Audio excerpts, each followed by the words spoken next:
So Obliged. what you're looking at is you want to understand what problem are you trying to solve, and then in what order do you want to solve it, and then what is your route to it.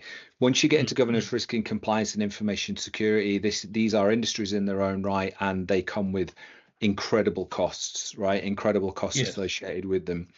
I've been doing this for over 30 years from a technical and software engineering background. I was the head of data governance and information security for GE Money and across the EMEA for over a decade in Santander.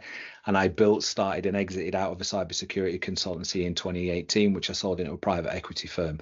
The reason I say Yes. that is I'm incredibly experienced across the board. I understand what the requirements are of banks. I was one, and I understand what clients need to do because I work on behalf of clients.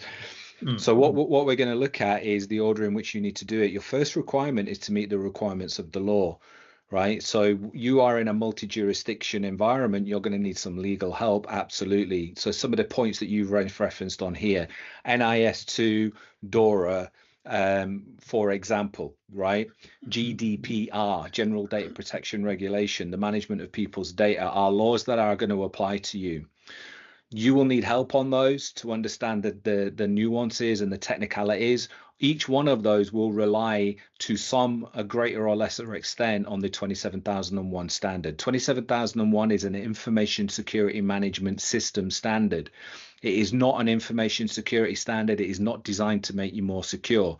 It is designed to evidence that you know what your risks are and you are managing your risks.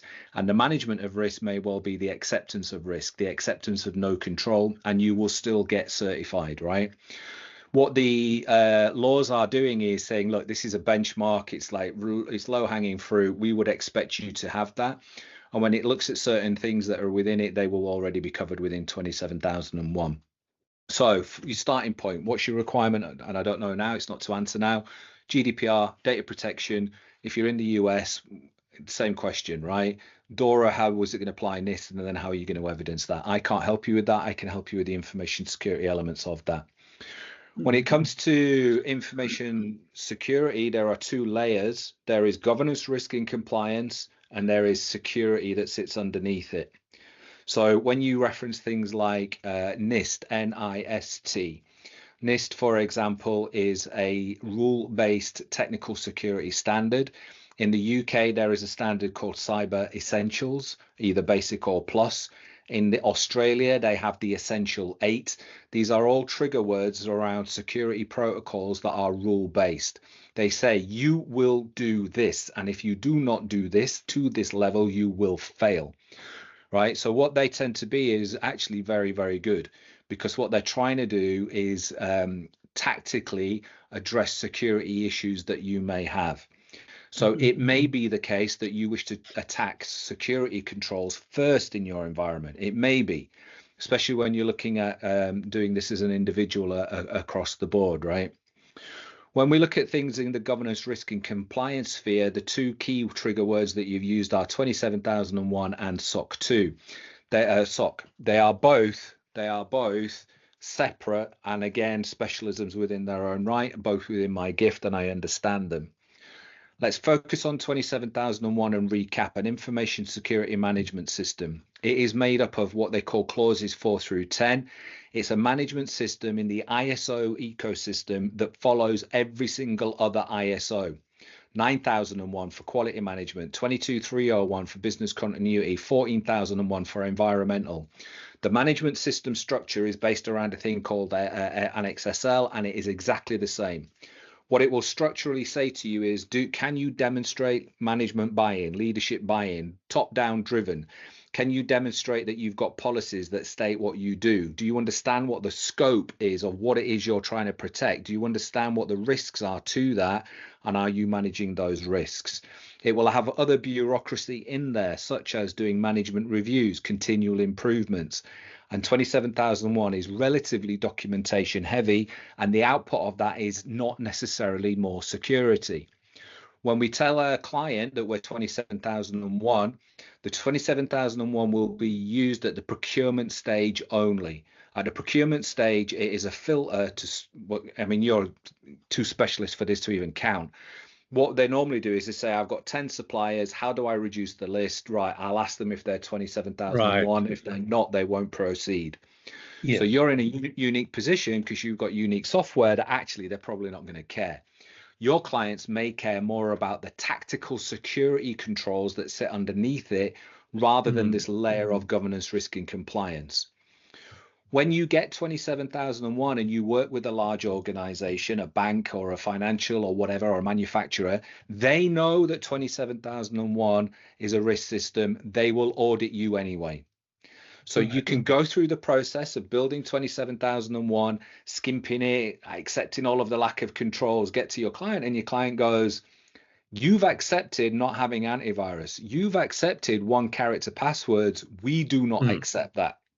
Therefore, commercially, your contract says your level of security now has to be higher than that little tiny piece of paper that you spent all that money getting. We don't really care about that, right? So from a 27001 perspective, I would be opening a dialogue with my clients and asking them, what is it that you want to see from me?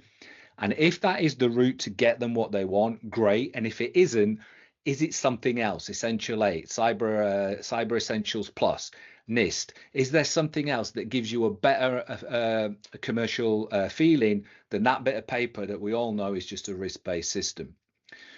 If I go for 27001, the administrative process will take up to 9 months. You can do it as a one individual business, you can, but you're going to create paperwork for yourself just to pass an audit. The value is very, very low.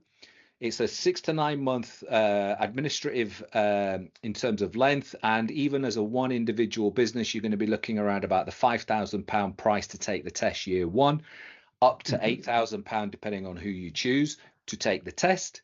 Then year 2, a third of that, year 3, a third of that, year 4, the full price again.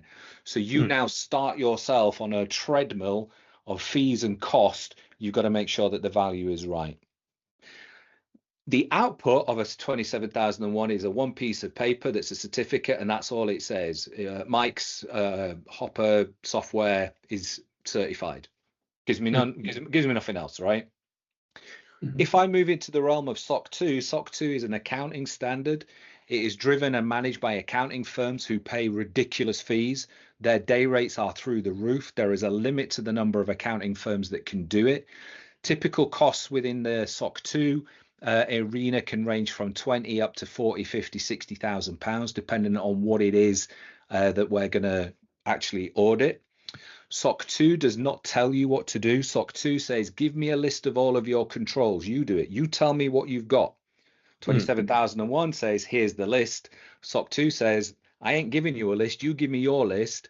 I will then send in accounting auditors to audit you whether or not you do what you say you do.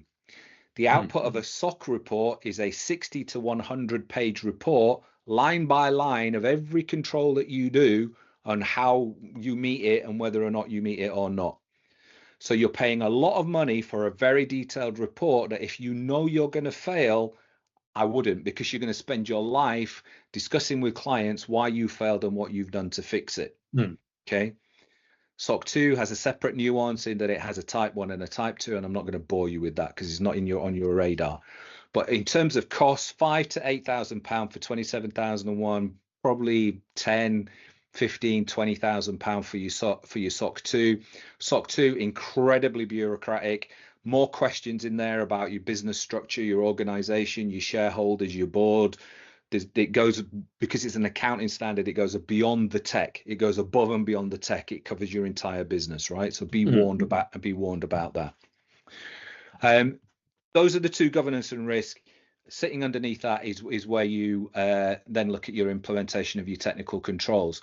Were it me, I always recommend going for the 27001 framework, not necessarily certification. I'd go for the framework first. The framework is the tool set that you've seen, the business edition, a single business license, that walks you through how you build a management system, an information security management system, and it gives you it. In Microsoft Office format, it gives you it.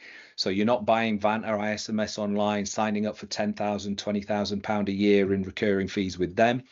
It gives you everything you need, the training, the videos, the blogs that you've seen, and it gives you access to me usually around about once a week if you needed it in a group environment to talk about the standard, not your implementation.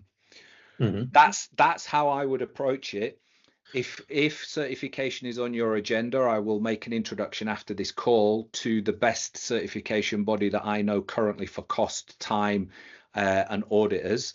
And you can use them or not. I always say get 3 quotes anyway. I'm not in bed with anybody, so it doesn't bother me. Yes.